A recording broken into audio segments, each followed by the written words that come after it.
Good morning class. Good morning sir. आज हम लोग पढ़ेंगे भारतीय संस्कार, है ना। Yes sir. जो चौथा चैप्टर है संस्कृत का, नहीं।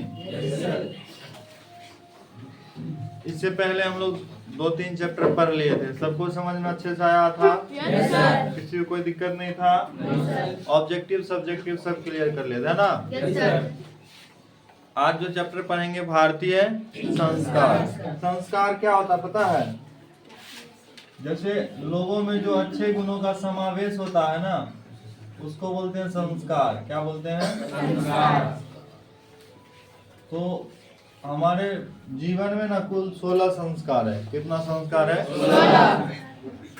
कितना? 16। सब मिला करके। जन्म से पहले कुछ संस्कार होता है, जन्म होने के बाद होता है, ठीक है। जन्म के यहाँ मतलब जन्म के बीच समय जैसे विवाह होता है, वो भी एक संस्कार है, नहीं।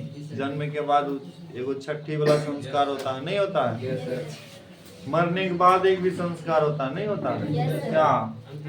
अंतिम संस्कार, जो क्रियाक्रम दाह कर्म सब होता है। उससे पहले और सारा कि जैसे देखना किसी किसी का मुंडन होता है ना, वो भी एक संस्कार ही हुआ, नहीं हुआ। तो ऐसे कुल मिला करके 16 संस्कार होता है। पूछेगा तुमको ऑब्जेक्टिव सवाल में कुल कितना संस्कार होता है, तो 16 संस्कार की कुल संख्या 16। चैप्टर का नाम है भारतीय संस्कार। क्या नाम है चैप्टर का? भारतीय संस्कार। भारतीय संस्कार। संस्कार, ठीक है। यह निबंध है। इसमें भारतीय संस्कार के बारे में बताया गया है, ठीक है। सवाल है पहला, संस्कार का मौलिक अर्थ क्या है? मतलब संस्कार कहते किसको है? संस्कार को परिभाषित करें। कुछ भी रहेगा तो एक ही जवाब होगा, जो भी बताएंगे। लिखा है क्या? संस्कार का मौलिक अर्थ जो व्यवस्था हमें समुचित रूप से व्यवस्थित करे, उसको हम लोग क्या बोलेंगे? संस्कार। सीधा सीधा बोलेंगे, लोगों में अच्छे गुणों का जो समावेश होता है ना, जिससे जिस नियम कानून के तहत लोग अपने जीवन यापन बढ़िया तरीके से करते हैं, लोगों की नज़र में अच्छा बनता है ना। एक दूसरे को लोग बढ़िया कहता है, वो क्या संस्कार के अंतर्गत ही आता है सब, नहीं। दूसरा सवाल है, विवाह संस्कार में कौन कौन से कर्मकांड किए जाते हैं, अथवा विवाह संस्कार का वर्णन अपने शब्दों में करें, अथवा विवाह संस्कार में कौन कौन से मुख्य कार्य है, यह बात बताता। देखिए विवाह संस्कार के बारे में हम लोग जान रहे थे ना। इससे रिलेटेड सवाल था क्या? विवाह संस्कार का वर्णन करें, अथवा विवाह संस्कार में कौन कौन से मुख्य काम होते हैं, और विवाह संस्कार में कौन कौन कर्म कांड होता है। तो हम क्या बताएं कि विवाह संस्कार अलग अलग धर्म में अलग अलग होता है। हिंदू, मुस्लिम, सिख, ईसाई सब में शादी विवाह करने का परंपरा रीति रिवाज अलग अलग है ना। साथ ही साथ एक अलग समुदाय में भी बहुत सारा जाति हो, जैसे हिंदू में भी बहुत सारा जाति होता है, तो सब में अलग अलग होता है। लेकिन अधिकांशतः नियम कानून क्या होता है? मिलता है। जैसे हिंदू धर्म में जो शादी विवाह होता है, कौन पगला रहा उधर? शांति से बैठो, ठीक है। लेकिन हिंदू धर्म में जैसे शादी विवाह होता है तो अधिकांश नियम कानून मिलता है। जैसे पंडित जी आता है, मंडप बनता है ना। ऐसे बहुत सारा, जैसे सबसे पहले क्या होता है? वर वधू का निरीक्षण होता है। लड़की वाला लड़का वाला के यहाँ जाता है देखने, फिर लड़का वाला लड़की वाला के यहाँ जाता है देखने, फिर आगे बात बढ़ता है, फिर आगे शादी विवाह होता है, नहीं। फिर आकर के उसका स्वागत होता है, भोज भात होता है ना। बस वही चीज़ को लिखना है। देखिए विवाह संस्कार से ही लोग गृहस्थ जीवन में प्रवेश करता है। विवाह संस्कार से लोग क्या करता है? गृहस्थ जीवन में प्रवेश करता है। विवाह को एक पवित्र संस्कार माना गया। इससे पहले जो है ना, लोग ब्रह्मचर्य जीवन यापन करता है। जैसे तुम लोग अभी है सब ब्रह्मचर्य जीवन में, क्योंकि किसी का शादी विवाह नहीं ना हुआ अभी, इसीलिए।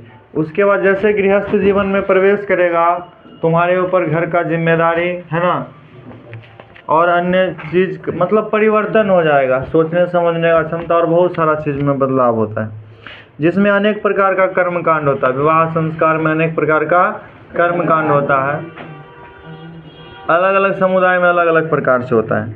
सबसे पहले उसमें इसमें लिखा है क्या क्या नियम कानून होता है। वागदान, मंडप निर्माण, वर के घर वधू पक्ष का स्वागत और वर वधू का परस्पर निरीक्षण। अच्छा, वर का घर वधू पक्ष का स्वागत मतलब बारात जाता है ना, उसको बोलते हैं वर वधू का स्वागत। उसके बाद कन्यादान, उल्टा पुल्टा लिख दिया, कन्यादान लास्ट में होता है। अग्नि स्थापना, पानी ग्रहण, लाजा होम, सिंदूरदान इत्यादि कई कर्मकांड होते हैं। इसके अलावा किसी किसी में कम भी हो सकता है और किसी किसी में ज़्यादा भी हो सकता है। नहीं, दान स्वरूप कुछ होता है देता, जैसे और पहले नियम कानून में ऐसा था। क्या क्या आता है पहले? क्या विवाह संस्कार में अभी बताए ना 5-6 संस्कार 16 क्या क्या सबसे पहले क्या बताए थे? वर वधू का निरीक्षण, वागदान, मंडप निर्माण। देखो इसमें क्या उल्टा पुल्टा थोड़ा सा लिख दिया, ठीक है। वागदान, दूसरा क्या? मंडप निर्माण, वधू के घर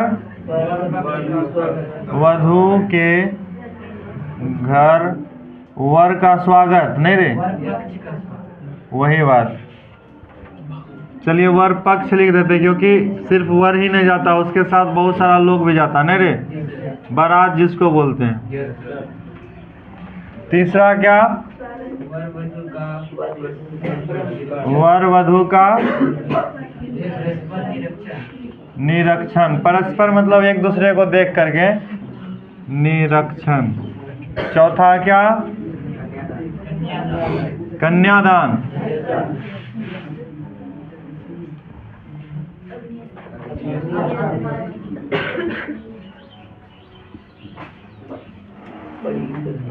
अग्नि स्थापना, पानी ग्रहण,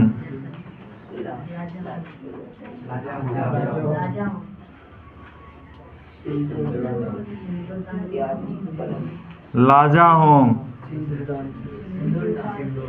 सिंदूरदान और बहुत सारा कर्मकांड होता है। जिसमें जैसे हम लोगों का जो क्षेत्र है इसमें से बहुत सारा कुछ होगा कि नहीं होगा, नहीं होता होगा, और कुछ कुछ होता होगा, ठीक है। जैसे यहाँ एक पानी ग्रहण जानता होगा तुम लोग, नदी के पास जाकर पूजा करता है, नदी नहीं रहता ट्यूबवेल के पास कर लेता है, करता है ना। सिंदूरदान तो जानता ही होगा, उसके बगैर शादी विवाह नहीं होता। कन्यादान भी जानता होगा, जानता है ना। ये अलग नियम कानून है कुछ, मतलब हम बताएं ना कि सभी के यहाँ अलग अलग शादी विवाह का परंपरा होता है, बस वही है। मंडप निर्माण तो लगभग सबके यहाँ होता है, इसके बगैर होता होगा शादी क्या? और बारात जाए बगैर किसी के यहाँ शादी होगा? नहीं होगा। तो ये सब चीज़ आपको याद रखना है। विवाह संस्कार, विवाह जीवन का सबसे पवित्र संस्कार है, नहीं। और जब आप विवाह मतलब जिसके विवाह संस्कार को हम लोग एक और नाम से जानते हैं, गृहस्थ संस्कार, या गृहस्थ जीवन में लोग प्रवेश करता है। इससे पहले हम लोग कौन जीवन में बिताते हैं? ब्रह्मचर्य जीवन। कौन सा जीवन? ब्रह्मचर्य, चार्य नहीं, ठीक है। आगे उपनयन संस्कार का वर्णन करें। देखिए उपनयन संस्कार हम लोग शिक्षा संस्कार से संबंधित बात बोलते हैं। उपनयन संस्कार को किसको? शिक्षा संबंधी संस्कार। कौन सा संस्कार? उपनयन संस्कार। तो एक संस्कार हम लोग जाने, ये जो था क्या? विवाह संस्कार। कौन सा संस्कार है? विवाह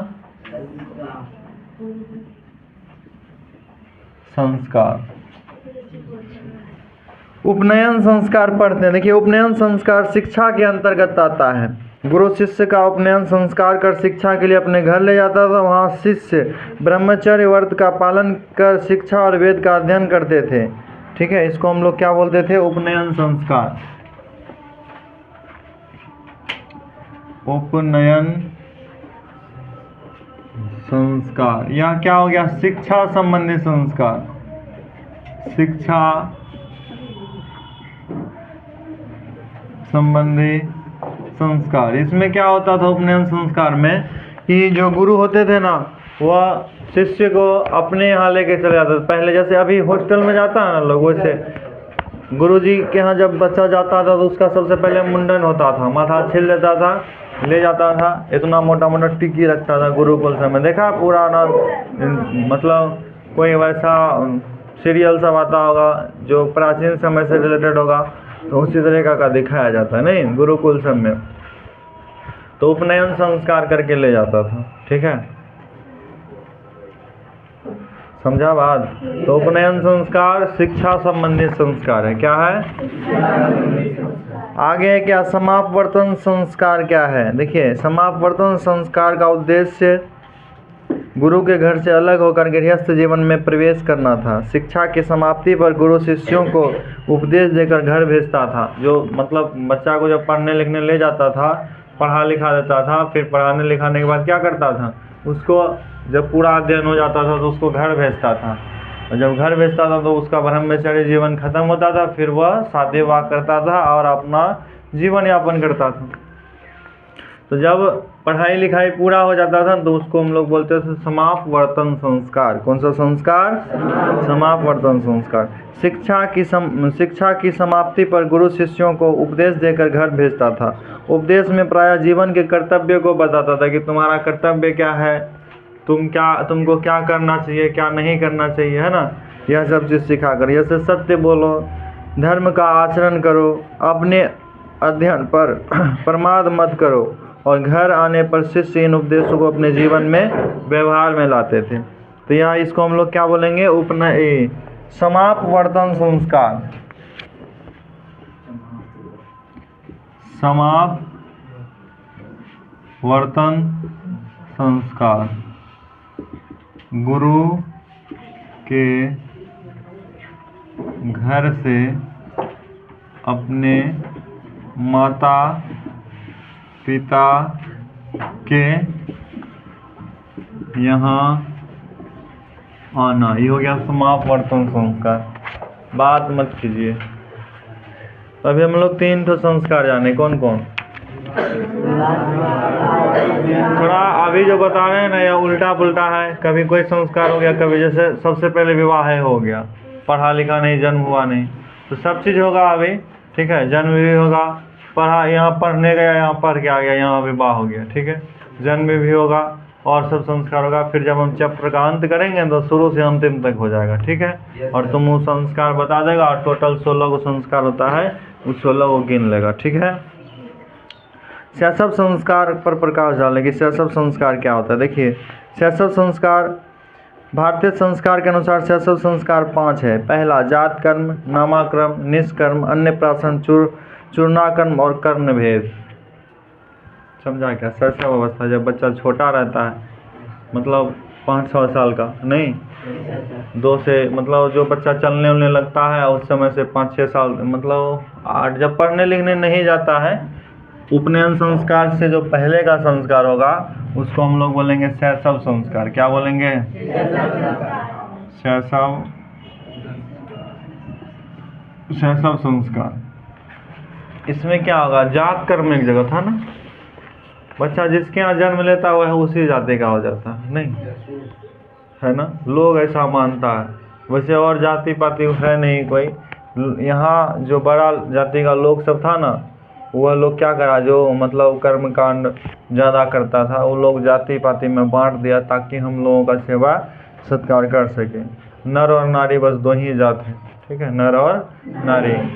हम लोगों को यहाँ बांट दिया गया और हम लोग जाति के आधार पर लड़ते हैं, नहीं। देखिएगा, जाति पाति में सिर्फ छोटे जाति के लोगों के साथ होगा, बड़ा जाति मतलब गरीब लोगों के साथ ही होगा। अगर किसी के पास रुपया पैसा है, उसके पास जाति पाति कुछ नहीं रहता। वो करता होगा आंतरिक मन से, अलग बात है, लेकिन सामने से प्रकट नहीं होता है। पहले जो बड़ा जाति वाला होता था, छोटा जाति के यहाँ पानी नहीं पीता था। अभी वो सब चीज़ नहीं देखता लोग, क्योंकि छोटा जाति भी पढ़ लिख करके मजबूत हो गया है ना। तो जो हम लोगों को बांट के रखा था ना, वो लोग कमज़ोर पड़ रहा है, ठीक है। तो अभी क्या होता है? शैशव संस्कार। शैशव संस्कार क्या? कितना बताया आपको? उपनयन संस्कार से जो पहले होगा वह शैशव संस्कार होगा। उपनयन संस्कार से जो पहले होगा वो क्या होगा? शैशव संस्कार में क्या क्या होता है देखिए, जात कर्म, जात कर्म हो गया। दूसरा हो गया नामाकरण, जिसके यहाँ जन्म लिया उस जाति का हो गया। फिर 6 दिन में, 6 दिन के बाद हम लोग क्या करते हैं? नाम रखते हैं ना रे, जिसको छठी भी बोलते हैं। फिर निष्कर्मण, निष्कर्मण।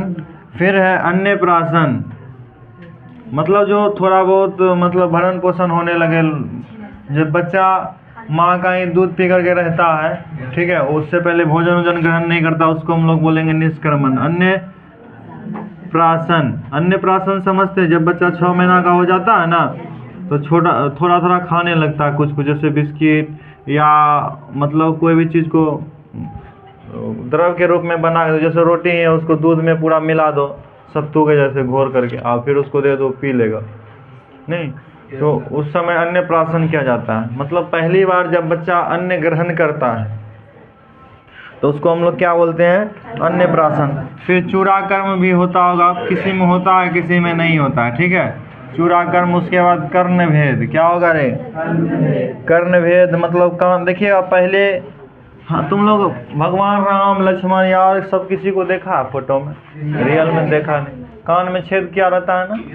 नहीं, तो सबका करता था, चाहे लड़का रहे लड़की रहे, उससे मतलब नहीं है। अब लोग नहीं करता, अभी भी करता, क्या करता है वो? कुछ नियम कानून होता है किसी किसी में तो कर लेता है। और देखो ना वो मनीष, ठीक है, क्या है वो सोना का पहन के रखा, कोई नोच उसके भाग गया है ना।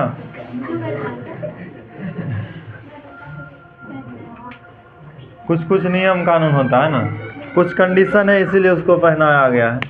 आप कौन कंडीशन है मत जानो, ठीक है, कुछ कुछ बात सीक्रेट ही रहना चाहिए। तो अभी देखिए हम क्या जाने, शैशव संस्कार। पढ़ने लिखने जाने से पहले, जो गुरुजी के यहाँ जाने से पहले काम होगा हुआ शैशव संस्कार। उसके बाद क्या? उपनयन संस्कार। फिर समावर्तन संस्कार, पढ़ने गया, पढ़ के आया, यहाँ जन्म जहाँ हुआ, जब तक पढ़ लिख नहीं रहा था तब तक का बात। उसके बाद होगा, उसके बाद विवाह संस्कार होगा। मतलब अब तीसरा संस्कार क्या आता है पहले देखते हैं, फिर हम आपको बताते हैं, ठीक है। शिक्षा संस्कार में कौन कौन से संस्कार होता है? एक और संस्कार हो गया शिक्षा संस्कार। कौन सा संस्कार? शिक्षा संस्कार का वर्णन करें। शिक्षा संस्कार में सबसे पहले अक्षर आरंभ होता है, क ख ग घ ङ च छ ज झ ञ, जिसको हम लोग वर्णमाला बोलते हैं। क्या बोलते हैं? वर्णमाला की संख्या मनोहर पोथी में रखा लिखा हुआ 52। कितना? वर्णमाला में जो वर्ण होता है कितना प्रकार का? 2 प्रकार का, स्वर वर्ण और अ आ से लेकर के आह तक स्वर वर्ण, और य ल व ह तक क ख से व्यंजन वर्ण। वैसा वर्ण जो दूसरे की सहायता से बोला जाए उसे व्यंजन वर्ण कहते हैं। क्या कहते हैं रे? और वैसा वर्ण जो अपने सहायता से बोला जाए, उसको बोलने के लिए किसी अन्य वर्णों की जरूरत नहीं पड़े, उसको स्वर। जैसे बोलो आ तक अगर पढ़ा ना तुम लोग तो किसी और का जरूरी नहीं, अकेले हो जाएगा, ठीक है। इसको हम लोग बोलेंगे स्वर वर्ण। क्या बोलेंगे? तो अभी हम लोग जाने एक और संस्कार, शिक्षा संस्कार। कौन सा संस्कार?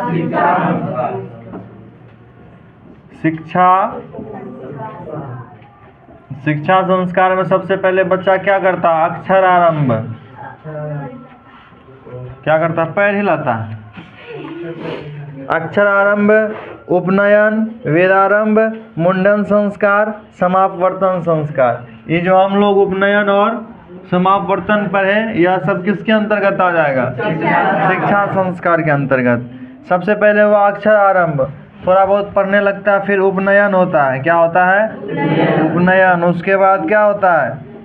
वेदारंभ, वेद पढ़ने लगता है। फिर मुंडन संस्कार होता है। क्या होता है? मुंडन संस्कार। और उसके बाद समापवर्तन संस्कार। अंतिम में क्या होता है? समापवर्तन संस्कार करके गुरुजी बच्चा को अपने माँ बाप को सौंप देता है। ठीक है, और फिर वहाँ जा कर के बच्चा घर में फिर मौज करता है, कमाना पड़ता है।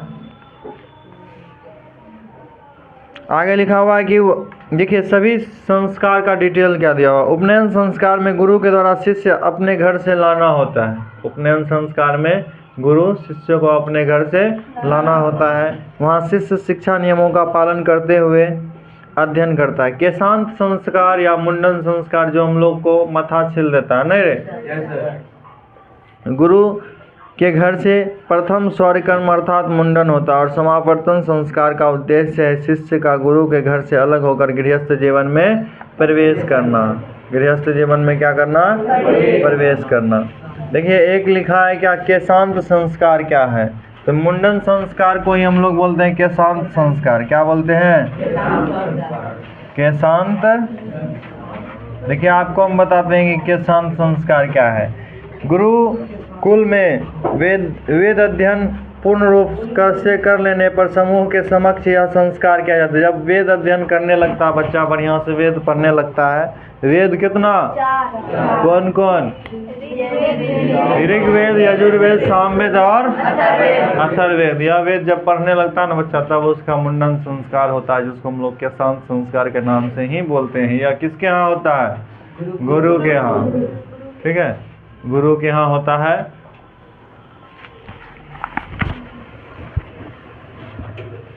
कहाँ थे?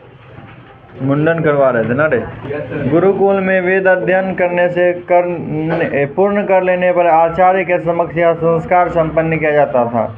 वस्तुतः यह संस्कार गुरुकुल में विदाई लेने और गृहस्थ जीवन में प्रवेश करने का एक प्रक्रम था। वेद पुराण में परंपरागत होने के पश्चात पूर्व के बालों की सफाई की जाती थी। जब वेद पुराण में परंपरागत हो गया, ज्ञानी हो गया वह, तब स्नान कराकर स्नातक की उपाधि से वसुभित किया जाता था। स्नातक की उपाधि दिया जाता था। अभी भी स्नातक को किसको बोलते हैं? जो बीए कर लिया ना, बीएससी या बीकॉम कर लिया, उसको हम लोग स्नातक बोलते हैं। और जो एमए, एमकॉम, एमसी, एमएससी कर लिया ना, उसको हम लोग बोलते हैं स्नातकोत्तर। क्या बोलते हैं? यह संस्कार शुभ मुहूर्त में किया जाता है, इसे ही केशांत संस्कार के नाम से जाना जाता है। ठीक है। एक होता है गर्भाधान संस्कार। क्या होता है? गर्भाधान संस्कार क्या हो गया? यहाँ जगह कम है, इधर कहाँ तक आ रहा है? यहाँ तक। गर्भाधान संस्कार।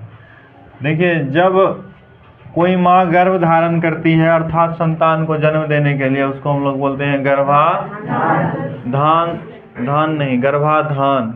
संस्कार, है ना। एगो गर्माधान होता है, नहीं होता है? तो उधर नहीं समझना। देखिए जन्म से पहले 3 संस्कार होता है बच्चा का। जन्म से पहले कितना संस्कार? 3 संस्कार। उसी को हम लोग बोलते हैं गर्भाधान संस्कार। जैसे तुम लोग देखता हो गोद भराई का रस्म होता है, जन्म से पहले होता है? नहीं होता है। तो देखिए जन्म से पहले क्या क्या संस्कार होता है। देखिए जन्म से पूर्व जो संस्कार होगा उसको हम लोग बोलेंगे गर्भाधान संस्कार। वीर्य उन्नयन आदि।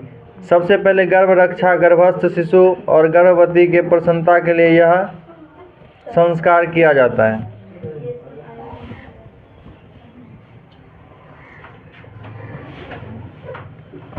जन्म से पहले 3 संस्कार होता है, गर्भाधान, पुनर्वसन और सीमांतोन्नयन। गर्भाधान, पुनर्वसन, पुनर्वसन, सीमांतोन्नयन। देखिए सबसे पहले गर्भ धारण करता, जब बच्चा गर्भ में रहता है वो पुनर्वसन कहलाता। सीमांतोन्नयन जब बच्चा का पूरा समय हो जाता है। जैसे एक बच्चा जन्म लेने के लिए कम से कम 9 माह गर्भ में पलना चाहिए, है ना। तो उतना दिन का जो समय होता है उसको हम लोग बोलते हैं सीमांतोन्नयन, जब जन्म होने का समय। और जब जन्म हो गया तो कौन संस्कार रहे? बोलो न। सब संस्कार तो उससे पहले ना। देखिए जन्म से पहले भी होता है, जन्म के बाद भी होता है। पढ़ते हैं हम, रुको। गर्भाधान संस्कार का प्रायोजन क्यों किया जाता है? तो गर्भाधान संस्कार का प्रायोजन इसलिए किया जाता है ताकि जो गर्भवती माँ है वह खुश रहे। खुश इसलिए रहता है क्योंकि परिवार के सभी लोग आता है, उसको अलग अलग उपहार देता है ना, उसको सलाह देता है अलग अलग प्रकार का कि खाना चाहिए नहीं खाना चाहिए, ये सब काम करना चाहिए। तो कोई भी महिला खुश होगा, सामान भी इतना जमा हो जाता तो और खुश हो जाती, नहीं हो जाएगा?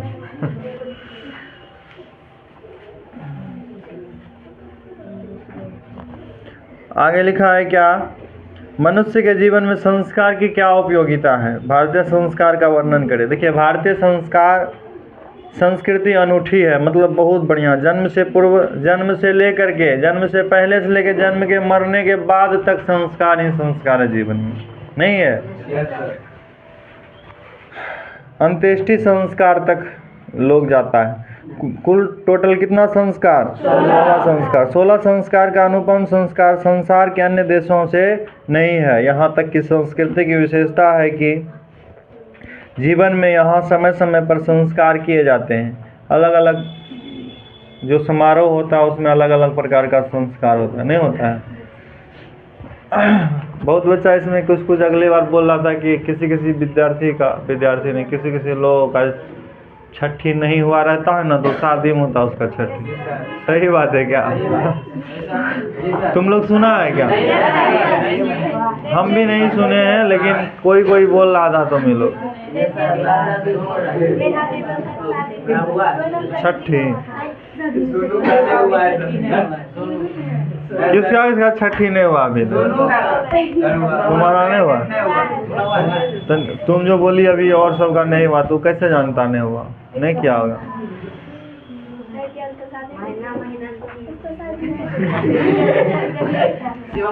यहाँ ये बोल तो रहा है कि छठी होता है शादी में किसी का, जो उसका नहीं हुआ है।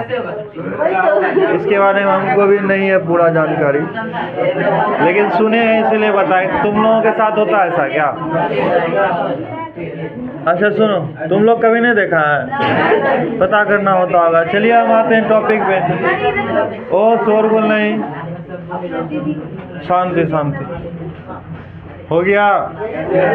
चलिए, कहता है अंत्येष्टि संस्कार तक हम लोग पूरा जीवन में कुल 16 संस्कार करते हैं, ठीक है? 16 संस्कार अनुपम उदाहरण है, संसार के अन्य देशों में ऐसा नहीं है। यहाँ तक कि भारत की जो संस्कृति की विशेषता है कि जीवन में यहाँ समय समय पर संस्कार किए जाते हैं।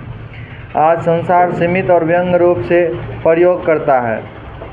संस्कार व्यक्ति की रचना करता है, अर्थात व्यक्ति को वह बनाता है, सभ्य मनुष्य, है ना? प्राचीन संस्कृति का ज्ञान संस्कार से ही उत्पन्न होता है। हम लोग प्राचीन संस्कृति, हमारा ऋषि मुनि पूर्वज, या हमारा जो पूर्वज पिताजी, दादाजी, फिर परदादा का जो पिता होगा वह सब, उन सभी का संस्कृति रीति रिवाज हम लोग फॉलो करते हैं ना रे? जैसे दादाजी का पिताजी पूजा करता है, वैसे दादाजी किया, फिर उसका बेटा किया, फिर उसका बेटा करेगा, उसका वही नियम के अनुसार न मानते जाता है। संस्कार मानव में क्रमशः परिमार्जन करता है, मतलब गुणों का विकास करता है, दोषों को दूर करता है, उसके अंदर जो खराबी रहता है उसको दूर करता है और गुणों का समावेश करता है। कहता जन्म से पूर्व और जन्म के बाद कौन कौन संस्कार था? जन्म से पहले 3 संस्कार। कितना संस्कार? 3 संस्कार। गर्भाधान, पुनर्वसन, सीमांतोन्नयन। गर्भाधान, पुनर्वसन और सीमांतोन्नयन। और जन्म के बाद कौन संस्कार? 1 संस्कार। बोलता जन्म के बाद छठी होता है। छठी जन्म के बाद होगा? जन्म के बाद नहीं, मरने के बाद कौन संस्कार? हमें उल्टा पूछ रहे थे क्या? अच्छा ठीक है, जन्म के बाद छठी होता है। देखिए अंतिम संस्कार हम लोग किसको बोलेंगे? जब मर जाता है, अंत्येष्टि संस्कार, है ना? चलिए ठीक है, सही बता रहे थे।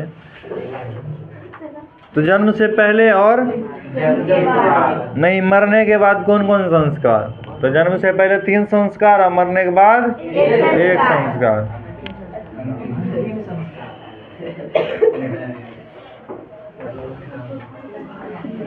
देखिए अभी हम लोग सब संस्कार को एक साथ पढ़ लेते हैं, ठीक है? तुमको पूछेगा सभी संस्कार का नाम लिखिए, सभी संस्कार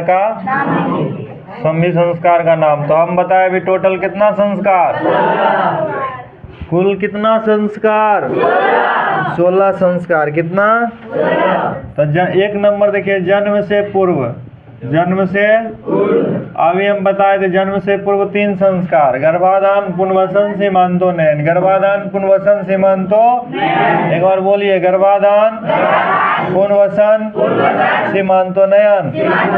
यह जन्म से पहले का संस्कार है, जन्म से पहले का संस्कार है। ठीक है। उसके बाद शैशव संस्कार होता है, शैशव अवस्था में संस्कार होता है, शैशव अवस्था। देखिए, शैशव अवस्था में टोटल 6 संस्कार होता है। यहाँ देखिए, शैशव अवस्था में 6 संस्कार। जात कर्म, बोलो बोलो, जात कर्म, नामकरण, निष्कर्मण, अन्नप्राशन, चूड़ाकर्म, कर्णभेद। 1 2 3 4 5 6, टोटल कितना? 6 संस्कार। शैशव अवस्था में कितना संस्कार? 6। जन्म से पहले कितना? 3। यही है कब तक? जब तक बच्चा पढ़ता लिखता नहीं है तब तक। अब यहाँ से बड़ा हो गया, अभी इसको भेजना है गुरु जी के यहाँ पढ़ने के लिए, तो हो जाएगा शिक्षा संस्कार। क्या हो जाएगा?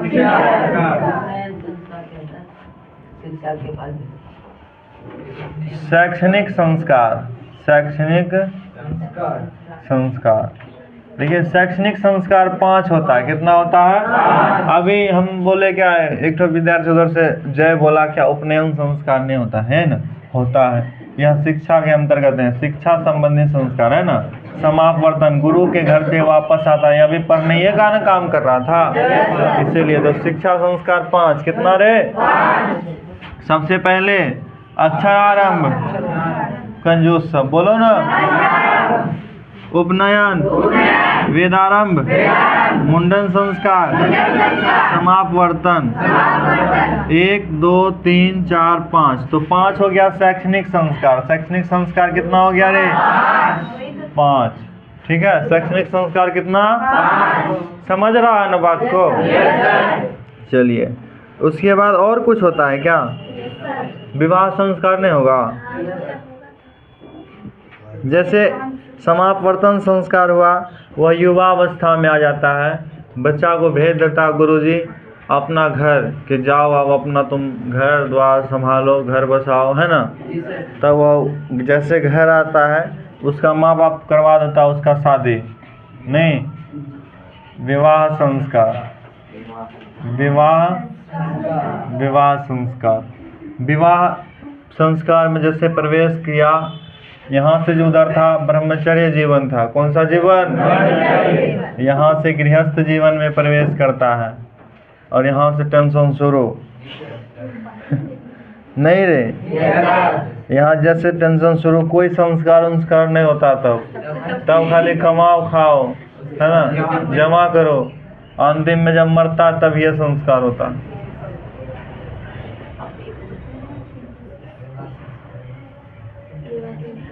देखिए, विवाह संस्कार होता है, और जब व्यक्ति मर जाता है तो क्या हो जाता है? अंतिम संस्कार। तो सबसे पहले ये ना बढ़िया रे। अंतिम संस्कार को हम लोग अंत्येष्टि संस्कार भी बोलते हैं। क्या बोलते हैं? अंत्येष्टि संस्कार। देखिए, कितना हुआ? 3 6 9 5 15 16 हो गया ना। तो कुल कितना संस्कार? 16। कितना संस्कार? 16। जन्म से पहले कौन कौन? गर्भाधान, पुनर्वसन, सीमांतोन्नयन। उसके बाद जन्म के बाद जब संस्कार हो जाता है, बच्चा थोड़ा बहुत होश संभाल लेता है, उसको हम लोग शैशव अवस्था कहते हैं। क्या बोलते हैं? शैशव अवस्था में कुल 6 संस्कार। कितना संस्कार? 6 संस्कार। कौन कौन? जात कर्म, नामकरण, निष्कर्मण, अन्नप्राशन, चूड़ाकर्म, कर्ण भेद। ठीक है। अब जब शैशव अवस्था खत्म होता है, बच्चा थोड़ा बहुत बदमाशी शुरू करता है, 5, 6 साल, 7 साल, 8 साल हो जाता है ना, तब माता पिता चाहता है कि हमारा बच्चा पढ़ लिख ले, तब गुरु जी के यहाँ उसको दे देता है। जैसे अभी हॉस्टल में देता है ना, पहले आश्रम में देता था गुरु जी के यहाँ, वहाँ जाता था, गुरु देव के साथ मांगता था, पढ़ता लिखता था, अलग अलग वेद और सब चीज़ सीखता था, है ना। तो शिक्षा संस्कार, शैशव संस्कार के बाद शिक्षा संस्कार कितना? 5। और अक्षरारंभ, उपनयन, वेदारंभ, मुंडन संस्कार, समावर्तन संस्कार, उसके बाद विवाह संस्कार, उसके बाद यहाँ से कोई संस्कार नहीं होता, मरता ही है ना। मरने के बाद और फिर अंतिम संस्कार में मृत्यु भोज होता है। लोग देखना बड़ा खुशी से खाता है। मृत्यु भोज जो है ना गलत है, नहीं होना चाहिए। यह भी ना जो पहले पंडित जी सब जो होता था, है ना, वही लोग नियम कानून बना दिया है। क्या बनाया कि भोज करेगा आत्मा का शांति मिलेगा। जो पूर्वज, वो तो मर गया, उसको क्या मिलेगा? आत्मा का शांति। देखिएगा पंडित जी सब का बोलेगा दान दीजिए, मर जाता है ना, तब दान में लेता है कुछ कुछ। क्रियाक्रम जब होता है, जो सब खाता था, चौकी या पलंग, जिसको जैसा सामर्थ्य होता है, चूल्हा, मतलब उसको सब चीज़ देता है दान में, और सब चीज़ वो ले लेता है। वो लोग लेके चले जाता है। वो सब क्या करता है? अपने लिए करता है, नहीं करता है। क्या वो ले लिया, तुम फिर कौन हक से खाएगा? सोचो एक किसी के यहाँ उसका परिवार का सदस्य मर जाता है, कितना दुख का समय होता है, नहीं होता है? ऊपर से उसका श्राद्ध में उतना चीज़ ले लेता है। तो ये लोग नियम कानून गलत बनाया है, और हमारा जो पूर्वज ये सब चीज़ करते हैं, और इसीलिए हम लोग बाध्य है उस चीज़ को मानने के लिए। मन में मतलब संतुष्टि नहीं होगा, नहीं करे, इसलिए लोग करता है। किसी के यहाँ कोई मर गया, भोज करता है। कोई गरीब आदमी देना, जमीन उमीन भरना रख के, भरना समझता है, किसी को दे देता है, तब फिर पैसा रिटर्न करता है, जमीन छोड़ता है, तब भोज करता है। ये सब कंडीशन में नहीं करना चाहिए। शादी विवाह में होता है भोज, दिखा खुशी से हो तो होना भी चाहिए, है कि नहीं? लेकिन मरने के बाद जो ही होता है ये गलत है। मुस्लिम धर्म में ठीक है ना रे, मरने के बाद भोज वोज नहीं होता, तब ये खा लेता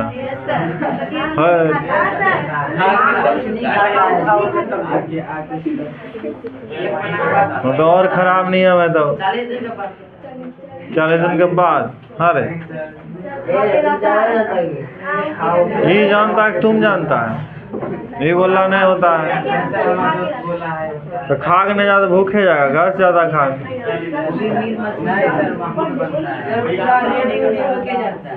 हाँ तो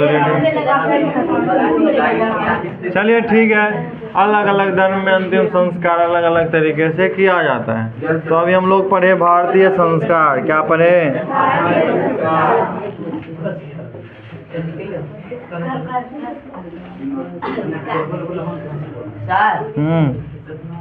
चप्पल लेके मेरा लात मारता है। थोड़ा देर शांत रह सकता है ना, बाद में भी समस्या बता सकता है।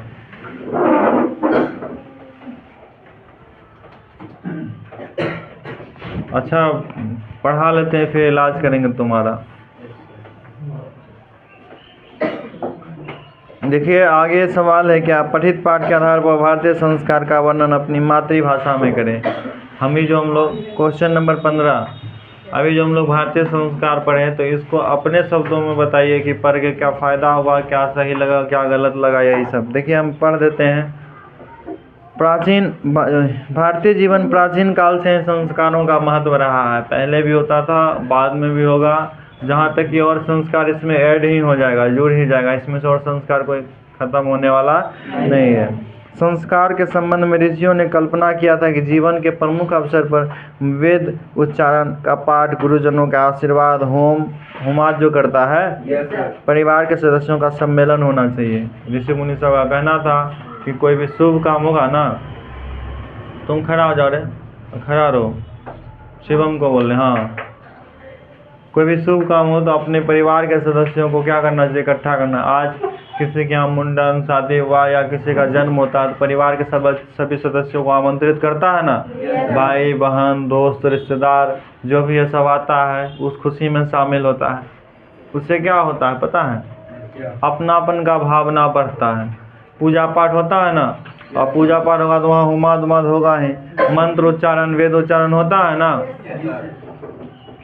इन संस्कारों के उद्देश्य से मानव जीवन में दुर्गुणों का दूर होता है। जो मनुष्य के जीवन में दुर्गुण है ना, खराब चीज़ वह दूर होता है, और सद्गुण का क्या होता है? समावेश होता है, मतलब अच्छे गुण उसके अंदर आता है। ठीक है, आगे इस चैप्टर में जो भी क्वेश्चन है ना, जितना चीज़ आपको हम बता दिए इसी से संबंधित है। ठीक है, तो इसको आप पढ़ लीजिएगा। ठीक है, किसी को कोई दिक्कत? भारतीय संस्कार चैप्टर निकालिए, ऑब्जेक्टिव क्वेश्चन बैंक से निकालिए, और उसको हम तुम लोगों से पूछते हैं, सब उत्तर बता देगा। जो ध्यान से सुना होगा ना, बिना याद के सब का सब उत्तर बताएगा। अगर नहीं बताया तब फिर हम नहीं समझा पाए, बता दिया तो समझा दिए। थोड़ा जल्दी दीजिएगा कि उसके पास क्वेश्चन बैंक है। चैप्टर का नाम है भारतीय संस्कार। जीवन में कुल कितना संस्कार? 16। जन्म से पहले 3 संस्कार, जन्म के बाद 13 संस्कार। जन्म के बाद 13 होगा ना? नहीं, जन्म के बाद हाँ 13 होगा। 12 बोल सकते हो कि मरने के बाद 1 संस्कार है ना। 6 संस्कार वो दूसरा है, 6 संस्कार है शैशव अवस्था में। ठीक है, इसको रहने दीजिए। क्या चैप्टर था? भारतीय। सुनिए ध्यान से। प्राचीन संस्कृति की पहचान किससे होती है? संस्कार से होती है। किससे? सीमांतोन्नयन संस्कार किस प्रकार का संस्कार है? जन्म से पूर्व संस्कार। जन्म से बोल सकता तुम लोग, बात मत करो, एक दूसरे को देखो नहीं, ताको झांको नहीं, सिर्फ ध्यान से सुना होगा ना, उत्तर बताएगा। ये 100% गारंटी है। इसीलिए जब भी पढ़ा रहे होते हैं ना तो ध्यान से सुना करो। अंतिम संस्कार का और क्या नाम है? समापवर्तन या अंत्येष्टि संस्कार होता है। इसमें ऑप्शन दिया है क्या? उपनयन, अक्षरारंभ, समापवर्तन और वेदारंभ। गलत है चारों ऑप्शन। इसमें अंतिम संस्कार, समापवर्तन संस्कार क्या होता है? देखिए,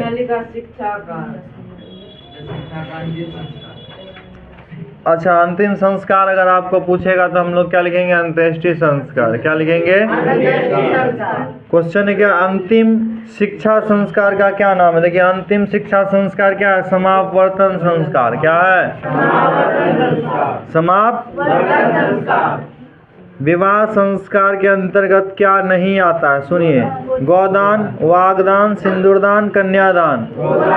गोदान मतलब गाय को दान करना। पहले देखता, अभी तो तुम लोग नहीं, पहले गाय दान किया जाता था, पंडित जी सब लेता था गाय। अपना भरने के चक्कर में नियम बना दिया था कि गाय दान कीजिए, वहाँ जो मर के गया है ना वो दूध खाएगा आगे। और लोग गाय दान कर देता था और वो लेकर के मौज करता था, अपने खाता था दूध। बहुत सारा नियम कानून ना गलत बना कर गया है लोग, जो नहीं होना चाहिए, लेकिन हम लोग को मानना पड़ेगा क्योंकि हमारा पूर्वज उसी चीज को मानते आया है। बात सही नहीं है?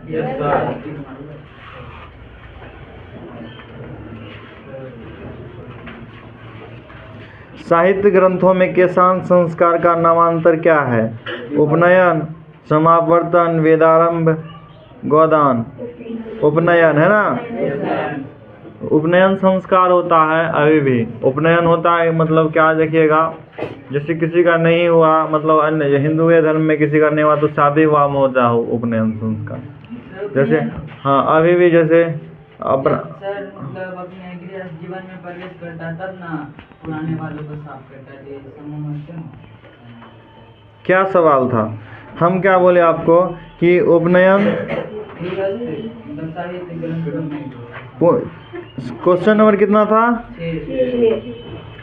साहित्य ग्रंथों में केशांत संस्कार का नामांतरण क्या है? मतलब और नाम क्या? उपनयन, वेदारंभ, समापवर्तन और गोदान। तो समापवर्तन होता है शिक्षा संबंधी, जब समापवर्तन शिक्षा संबंधी क्रिया जब समाप्त हो जाता है, समापवर्तन होता है बाल छील करके गुरुजी अपने वहाँ भेज देता है घर में। साहित्य ग्रंथों में केशांत संस्कार हो गया। गोदान संस्कार नहीं, गोदान किस संस्कार का मुख्य कर्म है? विवाह, केशांत, अक्षरारंभ, अंत्येष्टि। अंत्येष्टि, अक्षरारंभ करेगा तो गाय देगा दान। अंत्येष्टि संस्कार में गोदान किया जाता है, ठीक है, जो गलत है। अभी कोई पंडित जी अगर मांग ले गाय, उसको लोग नहीं देगा, क्योंकि लोग अब शिक्षित हो गया है, अब जानता है कि तुम्हारा बनाया गया नियम कानून गलत है ना। जरूरी पड़ेगा उसको ठोकेगा भी नहीं रे। अगर कहेगा कि तुम्हारा जो मर गया पूर्वज उसको हम वहाँ दूध खाएगा गाय दो दान में, तो उसको नहीं देगा पिटाई, ये कह के ले लेता था पहले। आगे सवाल है क्या? चरित्र का निर्माण किससे होता है? बोलिए। गलत होगा तो कोई दिक्कत नहीं, जो समझ में आया है ना, जो पढ़ाए उस चीज़ को बताइएगा, ठीक है, फिर हम सही उत्तर बताएंगे। समझिएगा बात? तो चरित्र का निर्माण संस्कार से होता है। जीवन में टोटल कितना संस्कार? 16 संस्कार। वागदान किस प्रकार का संस्कार है? विवाह संस्कार में वागदान होता है। चलिए आगे पढ़ते हैं। शैशव संस्कार कितना प्रकार का? 6। शैशव संस्कार और शिक्षा संस्कार जन्म से पहले, मरने के बाद, विवाह संस्कार, कुल कितना संस्कार? ठीक है। सप्तपदी कर्मकांड किस संस्कार में आता है? विवाह संस्कार में। सिंदूरदान किस में आता है? तो विवाह संस्कार के अंतर्गत जो सब आता है सबको याद रखिएगा, ऑब्जेक्टिव सवाल में सब पूछेगा, ठीक है। अगला है गर्भाधान संस्कार का प्रयोजन कब होता है? गर्भ रक्षा के लिए नहीं, क्या है? ठीक है, गर्भ रक्षा के लिए, गर्भस्थ शिशु में संस्कार रोपण के लिए, गर्भवती की रक्षा के लिए, इनमें सभी के लिए होगा।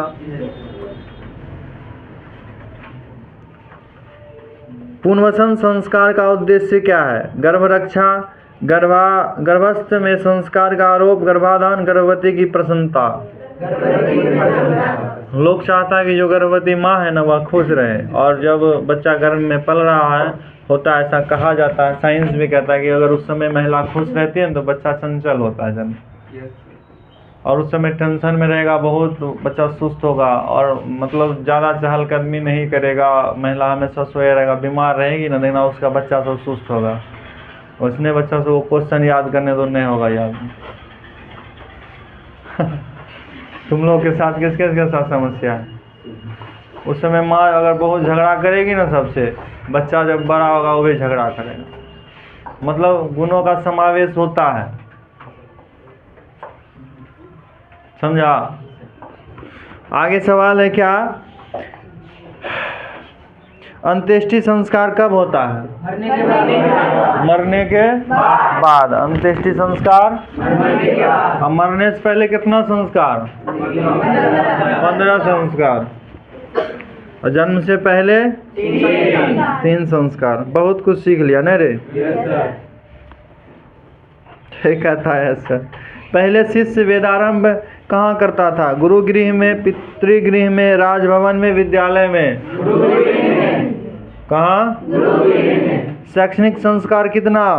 5। वही सब सवाल को ना बार बार रिपीट करके दिया है, ठीक है।